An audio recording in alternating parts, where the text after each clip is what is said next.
Kita akan membahas mengenai pola asuh yang tepat pada anak dan efek jangka panjang dengan tipe pola asuh.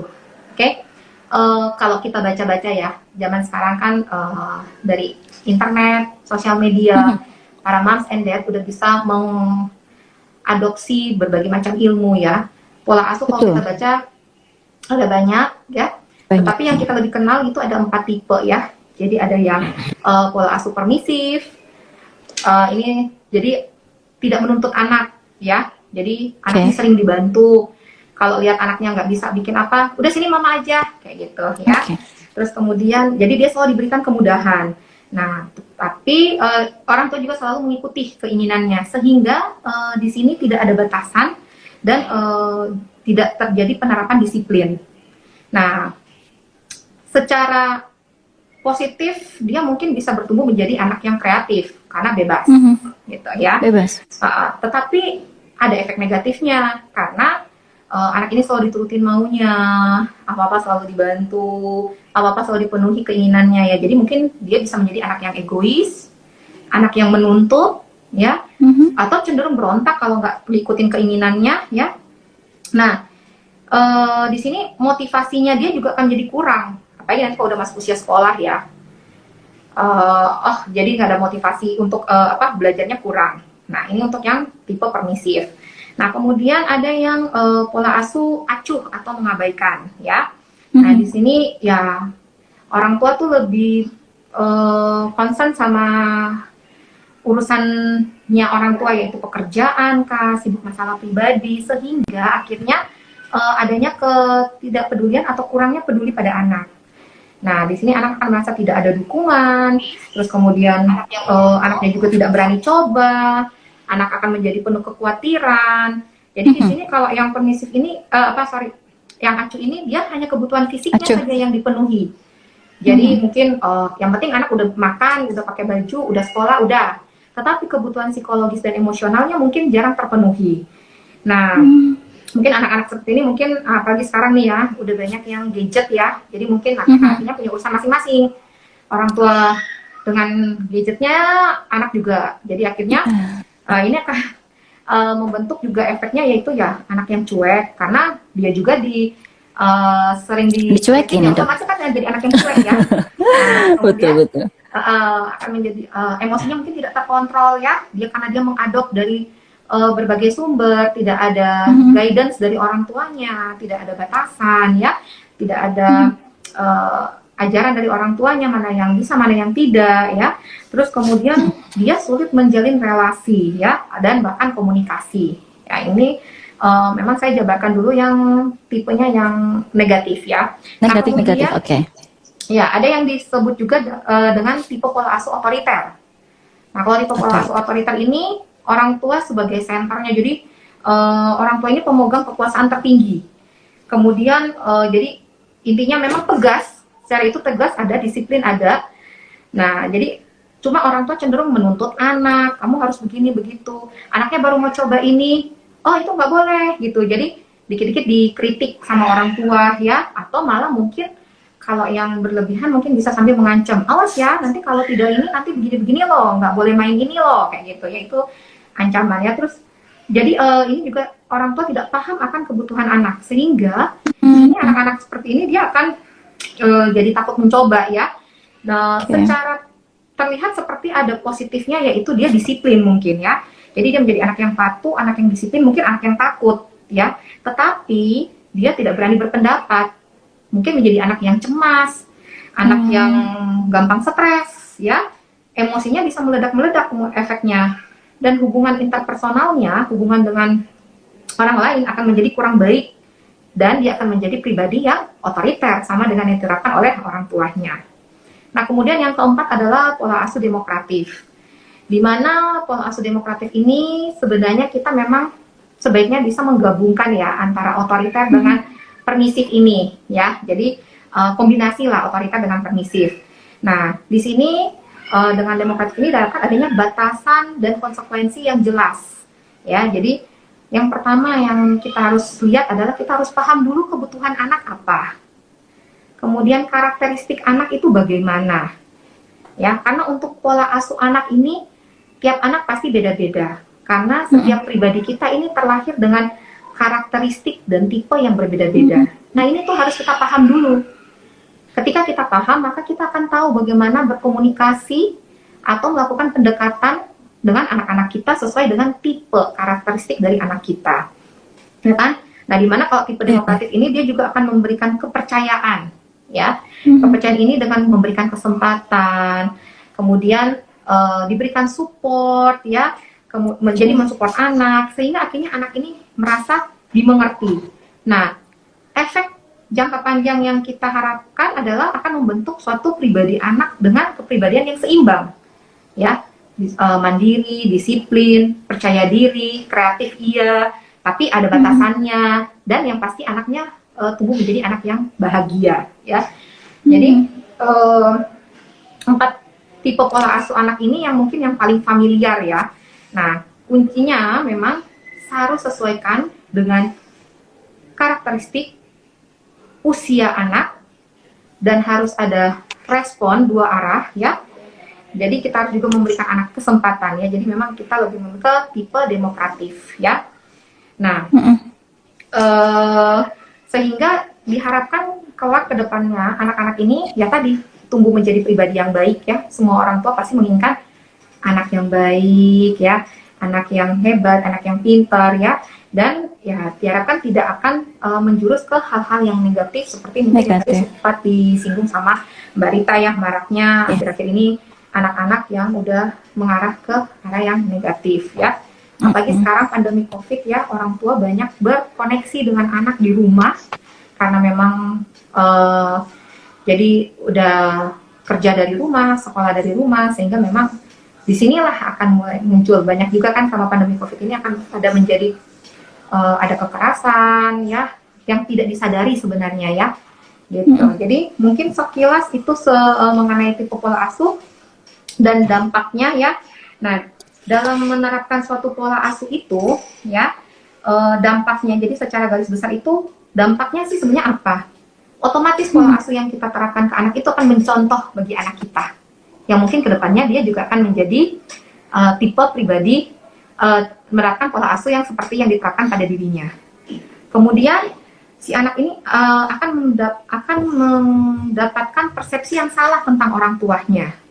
Gitu. Jadi karena dari jenis pola asuh kita ini mungkin kalau misalnya tipenya permisif, tipenya acuh gitu, ya, oh papa mama nggak peduli sama aku kayak gitu, ya, mungkin persepsinya seperti itu. Kalau tipe yang otoriter, aduh saya takut nih sama mama atau sama papa gitu, ya. Jadi kan bukan ada persepsi yang salah terhadap orang tuanya. Yang mungkin tertanya nanti, ya saya begini karena dulu mama saya begini, papa saya begini, ya, kayak gitu. Nah, terus yang pasti dia akan salah persepsi terhadap dirinya sendiri. Jadi dia bisa menjadi bingung kalau dengan pola asuh yang kurang tepat, ya. Jadi kayak misalnya kalau anak yang tipe permisif, dia nggak ada batasan, dia bingung, jadi dia bebas-bebas aja, gitu, ya. Nah, ini itu akan jadi salah persepsi juga pada dirinya. Nah, bagaimana sih sebenarnya pengasuhan yang baik untuk anak-anak? Semua pasti ya secara teori tahu pengasuhan yang positif lah, gitu. Tapi gimana sih positif itu seperti apa? Pengasuhan positif itu seperti apa? Dan bagaimana menerapkannya? Nah, di sini yang paling penting dalam mengasuh pengasuhan positif untuk seorang anak itu, yang pertama harus ada kontrol dari orang tua sendiri. Yang pasti biasanya terjadi konflik atau intrik nih karena adanya regulasi emosi, ya, dari kita sendiri gitu. Jadi kita sebagai orang tua ini harus sadar dan tahu untuk meregulasi emosi kita. Dan nanti ketika dalam tahap pola asuh terus terjadi suatu konflik atau suatu perbedaan antara orang tua dengan anak. Nah, harus dilihat apakah kita dalam kondisi lagi ya, maaf ini saya coba, ya, bisa terdengar suara saya? Masih dokter, bagus. Ya, jadi regulasi ini, jadi kita paham dulu kita masalahnya apa nih. Misalnya mungkin pada waktu kita menghadapi anak, kita habis hektik, jadi habis dari kerjaan, ada banyak mungkin masih banyak tugas atau ada banyak masalah. Terus kemudian kita pulang ke rumah, kita menghadapi anak, akhirnya terjadi bentrok sama anak. Nah, mungkin kita paham dulu diri kita sendiri. Jadi setelah kita paham, kita harus menetralkan diri kita sendiri, ya. Terus kemudian mungkin kita perlu waktu untuk calm down, kita perlu waktu untuk tenang. kalau misalnya anak lagi butuh, kadang-kadang kan kalau kita pulang anak mama mau ini mau itu, mungkin kita bisa kayak untuk sementara ke ayahnya dulu sambil kita menenangkan diri. Nah, jadi kita harus ada regulasi dulu untuk diri kita sendiri ya, untuk menghadapi anak. Kemudian adanya yang kedua itu adalah attachment dengan anak. Jadi attachment dengan anak ini lebih berhubungan dengan kita paham anak ini lagi butuh apa. Nah, ini mungkin yang dari segi anak contohnya. Perception ya dok Iya, ya. persepsi. Jadi ini anak diomongin nggak bisa nih dok, marah-marah terus, nangis sih kenapa? Ya kita lihat dulu dia masalahnya apa. Kita pahami dulu kebutuhannya. Kebutuhan ini ada banyak. Jadi ada kebutuhan fisik. Kebutuhan fisik yang berhubungan dengan mungkin dia lapar, mungkin dia ngantuk. Makanya kalau kita lagi kasih tahu dia nggak bisa terima karena dia lagi mikirin ini perut aku lapar. Jadi kita mau ngomong apapun yang ada di pikirannya saya lapar Masuk, ya. gitu ya. Jadi nggak masuk, akhirnya nggak match gitu ya. Terus kemudian ada kebutuhan rasa aman gitu ya. Jadi rasa aman ini jadi bagaimana dia akan kita ini menciptakan rasa yang aman ke anak. Jadi kayak dalam berkomunikasi kita menjaga intonasi, berbicara dengan pelan ya. Terus kemudian anak ini juga butuh rasa dicintai atau rasa memiliki gitu ya.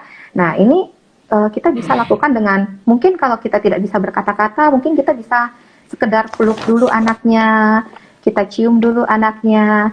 Dengan memeluk anak nih kadang-kadang anak juga yang lagi emosi, yang lagi juga mungkin kondisinya tidak kondusif, dia mungkin akan menjadi lebih tenang dulu. Sehingga akhirnya kan kita bisa bisa menjalankan pengasuhan ini dua arah yang positif gitu ya. Nah, jadi itu hubungan dengan anak ya. Nah, terus kemudian yang paling penting ini sebenarnya adalah komunikasi efektif ya.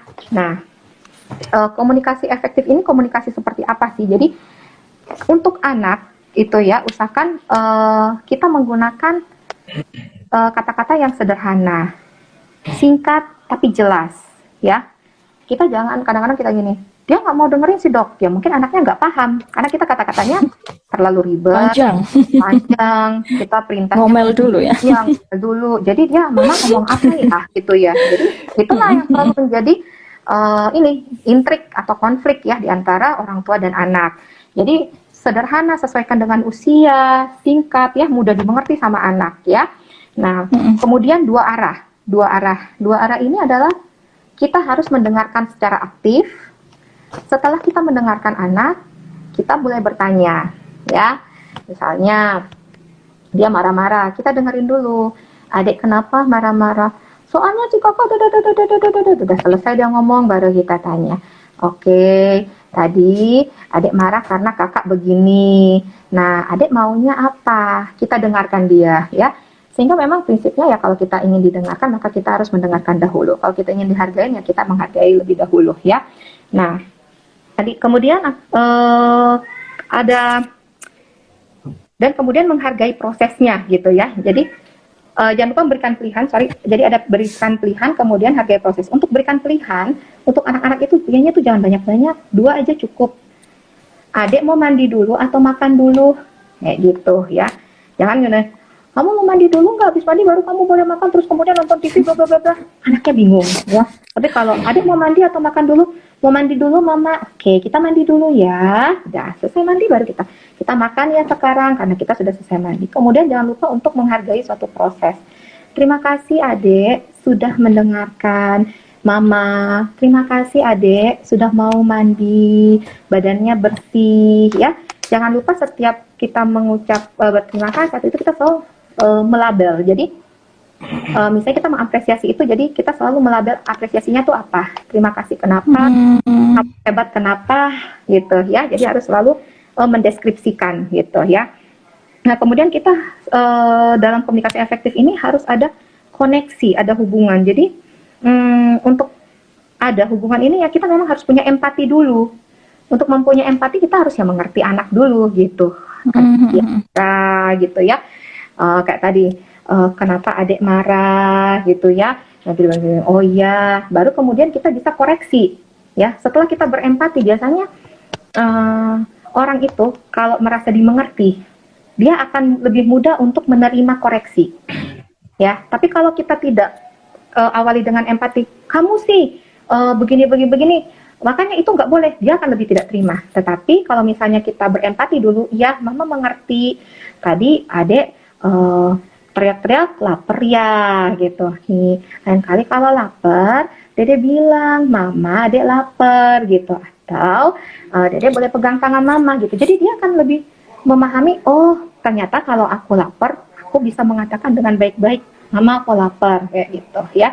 Jadi kita harus ada empati dulu, terus kemudian kita bisa melakukan koreksi ya. Jadi tidak boleh jangan teriak-teriak, makanya ngomong kayak gitu. Nah itu nggak akan lebih diterima sama anaknya gitu ya.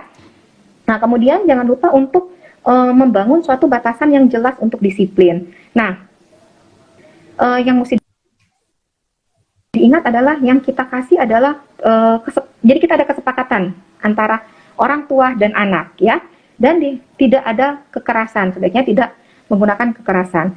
Nah, untuk membangun disiplin ini harus ada respect dulu pada si anak itu. Kemudian kita lebih menggunakan konsekuensi daripada hukuman. Jadi, misalnya adek boleh nonton TV bila sudah membereskan mainan gitu. Jadi dia tahu oh dia harus beresin mainan dulu, baru dia boleh mendapatkan misalnya keinginannya ingin menonton. Contohnya ya, gitu. Jadi kita harus ada konsekuensi. Jadi menghindari hukuman ya. Nah,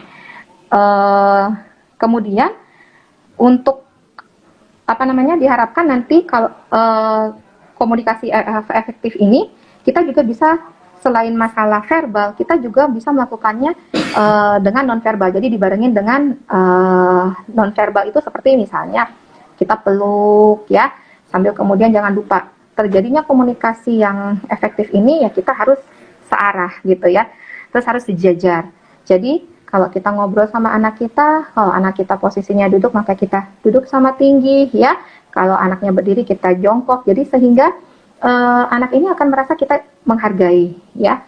Nah mungkin itu secara garis besar ya. Jadi tipe pola asuh, bagaimana pola pengasuhan yang positif ya, efek-efeknya. Mungkin seperti itu.